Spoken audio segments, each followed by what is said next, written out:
আসসালামু আলাইকুম। আমার প্রিয় ভাই ও বোনেরা, আপনারা সবাই কেমন আছেন? আশা করি আল্লাহর রহমতে ভালো আছেন। আপনাদের সবাইকে রহিমা কিচেন হোমে স্বাগতম। আজকে আমি নিয়ে আসলাম আরেকটা নতুন রেসিপি। আমি আজকে আপনাদের সাথে শেয়ার করব চিকেন বন পাউরুটি। আমার এই চিকেন বন পাউরুটিটা বানানোর জন্য এখানে আমি পিৎজার যে ডোটা বানাই ওরকম ডো করে নিয়েছি।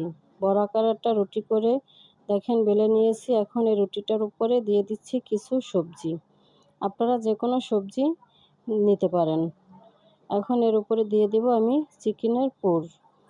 আমি এই যে চিকেনের পুরটা করে রেখেছিলাম, এই চিকেনের পুরটা সবজির সাথে দিয়ে দিলাম।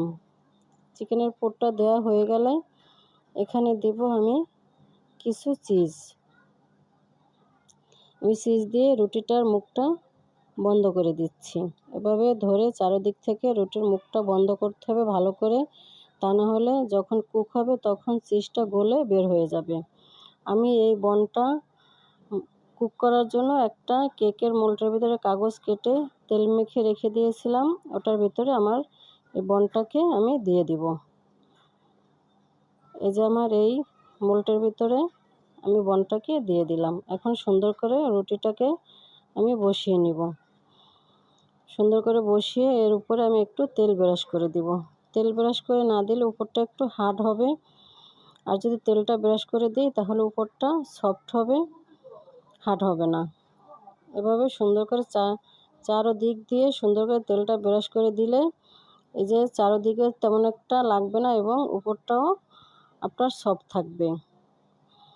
এখন এটা তেল ব্রাশ করা হয়ে গেলে একটা পলির মধ্যে রেখে দেব। এই মোলটা ধরে এমন একটা পলি নিয়ে নিয়েছি। এখন এটার ভিতরে আমার এই রুটিটাকে দিয়ে আমি মুখটাকে ভালো করে বন্ধ করে রেস্টে রেখে দিব। রেস্টে রেখে দিলে পলির ভিতরে তাড়াতাড়ি ফুলে উঠবে বলে আমি পলির ভিতরে দিয়ে দিয়েছি। পলিটা এমনভাবে বন্ধ করতে হবে যেন ভিতরের হাওয়া বাহিরে না যায়, বাহিরের হাওয়াটা ভিতরে না আসে। এভাবে করে আমি রেস্টে রেখে দিব যতক্ষণ ফুলে না ওঠে। ফিরে আসছি ফুলে ওঠার পরে। এই যে আমার রুটিটা ফুলে উঠেছে। এখন এখানে আমি একটা ডিমের কুসুম ভেঙে তা উপর দিয়ে দিয়েছি এবং একটু সাদা তিল দিয়ে দিয়েছি। চুলায় একটা ফ্রাই প্যান বসিয়ে গরম করে নিয়েছি। এখন এখানে আমি আমার এই বনের মোলটাকে দিয়ে দিলাম। উপরে একটা সিলভার ঢাকনা দিয়ে ঢেকে দিব, তাহলে সুন্দর একটা কালার আসবে। ফিরে আসছি 30 মিনিট পরে আমার বনটা হয়ে গেলে। আমি 30 মিনিট পরে ফিরে আসলাম। এই দেখেন আমার বনটা খুব সুন্দরভাবে হয়ে গেছে। যদি না হতো তাহলে কাঠিটা আঠালো আসতো। আমার বনটা হয়ে গেছে তাই কাঠিটা একটুও আঠালো আসেনি। এখন এটাকে আমি তুলে নিচ্ছি।